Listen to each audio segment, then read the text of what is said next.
Assalamualaikum warahmatullahi wabarakatuh. Nama saya Wana Nanwar Nading, jurusan Pendidikan Islam Anak Usia Dini, Fakultas Ilmu Tarbiyah dan Keguruan IAIN Sultan Amai Gorontalo. Baiklah, saya akan menjelaskan tentang Ulumul Quran, mata kuliah Al-Quran Hadis, yaitu Ulumul Quran. Secara etimologi, kata Ulumul Quran berasal dari bahasa Arab yang terdiri dari dua kata, yaitu ulum dan Al-Quran. Kata ulum adalah bentuk jamak dari kata ilmu yang berarti ilmu-ilmu. Kata ulum yang didasarkan kepada kata Al-Quran telah memberikan pengertian bahwa ilmu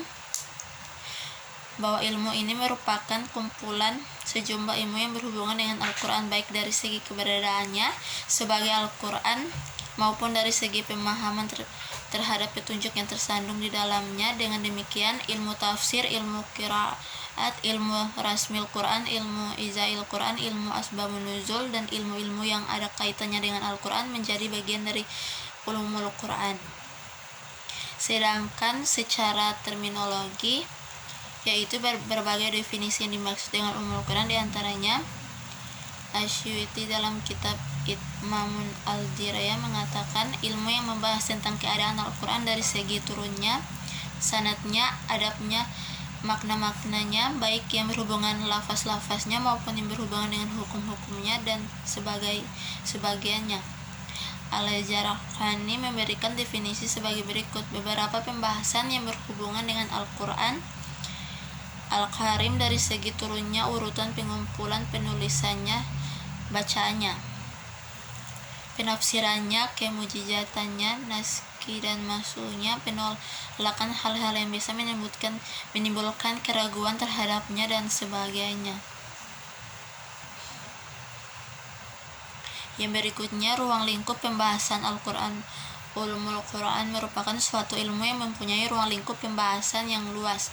Ulumul Quran meliputi semua ilmu yang ada kaitannya dengan Al-Quran, baik berupa ilmu-ilmu agama seperti ilmu tafsir maupun ilmu-ilmu bahasa Arab seperti ilmu balaghah dan ilmu i'rab Al-Quran. Di samping itu masih banyak lagi ilmu-ilmu yang tercakup di dalamnya. Dalam kitab Al-Itqan, Asyuti menguraikan sebanyak 80 cabang ilmu. Dari tiap-tiap cabang terdapat beberapa macam cabang ilmu lagi. Kemudian dia mengutip Abu Bakar Ilmu Al-Arabi yang mengatakan bahwa ulumul Quran terdiri dari 77.450 ilmu. Hal ini didasarkan kepada jumlah kata yang terdapat dalam Al-Quran dengan dikalikan 4, sebab setiap kata dalam Al-Quran mengandung makna dohir, batin, terbatas dan tidak terbatas. Perhitungan ini masih dilihat dari sudut mufradatnya. Adapun jika dilihat dari sudut hubungan kalimat-kalimatnya, maka jumlah tidak terhitung.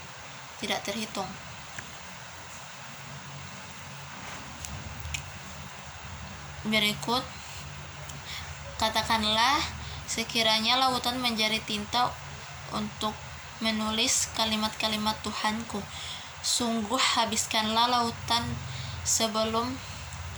lautan itu sebelum habis ditulis kalimat-kalimat Tuhanku, meskipun kami datang tambahan sebanyak itu pula. Quran Surat Al-Kahfi ayat 109. Yang berikut pokok pembahasan. Secara garis besar, ilmu Quran terbagi dari dua pokok bahasan, yaitu pertama, ilmu yang berhubungan dengan riwayat semata-mata, seperti ilmu yang membahas tentang macam-macam qiraat, tempat turun ayat Al-Quran, waktu-waktu turunnya, dan sebab-sebabnya. Yang kedua, ilmu yang berhubungan dengan dirayah, yaitu ilmu yang diperoleh dengan jalan penelaahan secara mendalam, seperti memahami lafaz yang gharib atau asing, serta mengetahui makna ayat-ayat yang berhubungan dengan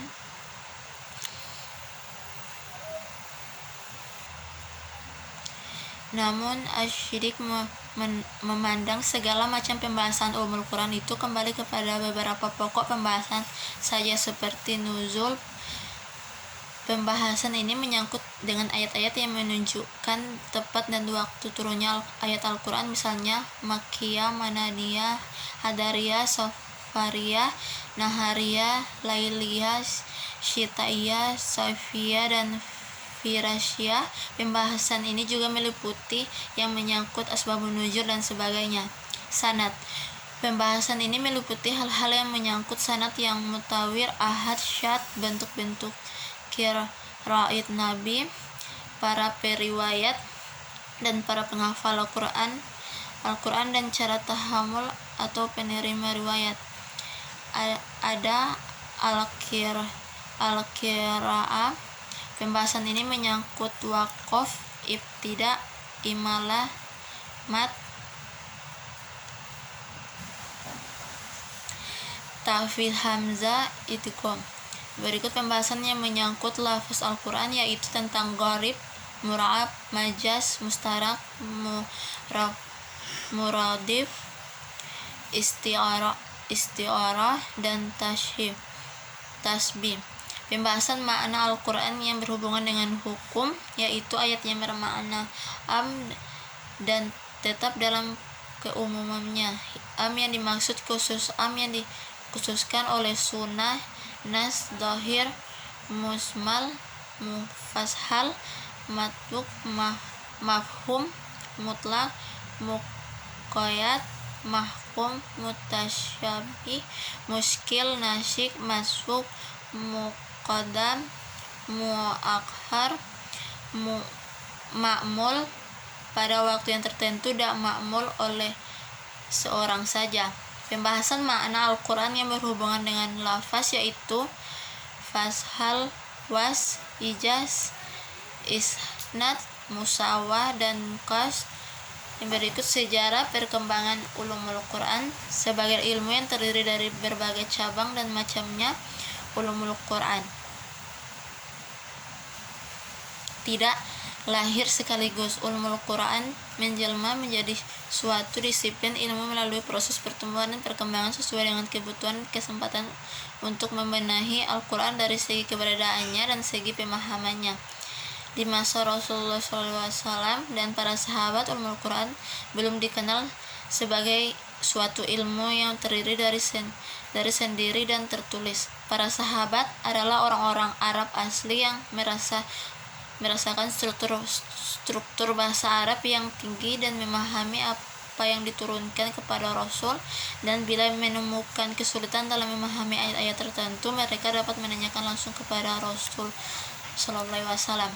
Di zaman Khulafaur Rasyidin sampai dinasti Umayyah, wilayah Islam bertambah luas sehingga terjadi pembauran antara orang Arab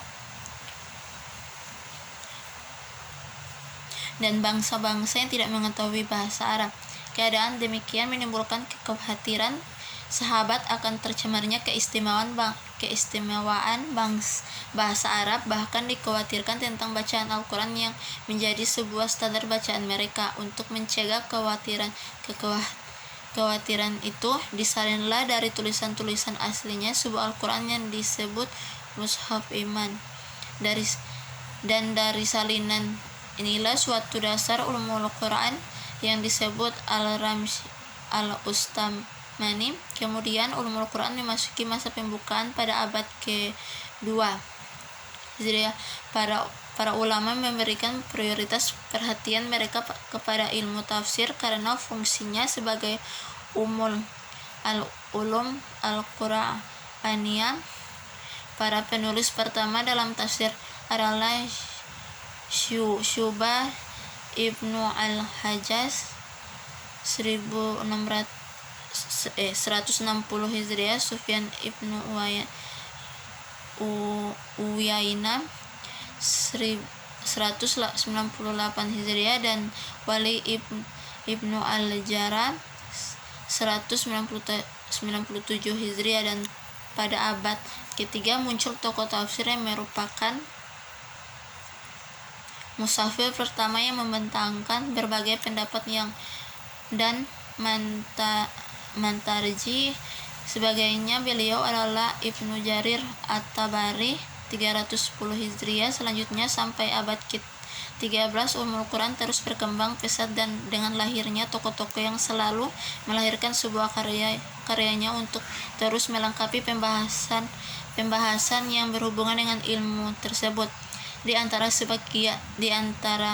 sekian banyak tokoh-tokoh tersebut, Jalaluddin Al-Bukhini 824 Hijriah, pengarang kitab Mawawi Al-Ulum min Makhwi Al-Nuzum, dipandang Asyuti sebagai ulama yang mempelopori penyusunan ulumul Quran yang lengkap, sebab dalam kitabnya tercakup 50 macam ilmu Al-Quran. Jalaluddin Al-Asyuti 991 Hijriah menulis kitab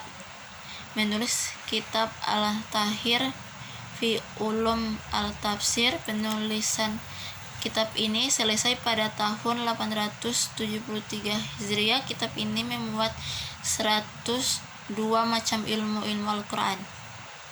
Karena itu, menurut sebagian ulama, kitab ini dipandang sebagai kitab ulumul Quran paling lengkap. Namun Al-Syuti belum merasa puas dengan karya monumental ini, sehingga ia menyusun lagi kitab Al-Itqan fi Ulum Al-Quran. Di dalamnya dibahas 80 macam ilmu Al-Quran secara padat dan sistematis. Menurut Al-Jarqani, kitab ini merupakan pegangan bagi para peneliti dan penulis dalam ilmu ini. Sampai saat ini, bersamaan dengan masa kebangkitan modern dalam perkembangan ilmu agama, para ulama masih memperhatikan akan ilmu Quran ini, sehingga tokoh-tokoh ahli Quran masih banyak hingga saat ini di seluruh dunia. Itulah penjelasan dari ulumul Quran. Sekian dari saya. Wassalamualaikum warahmatullahi wabarakatuh.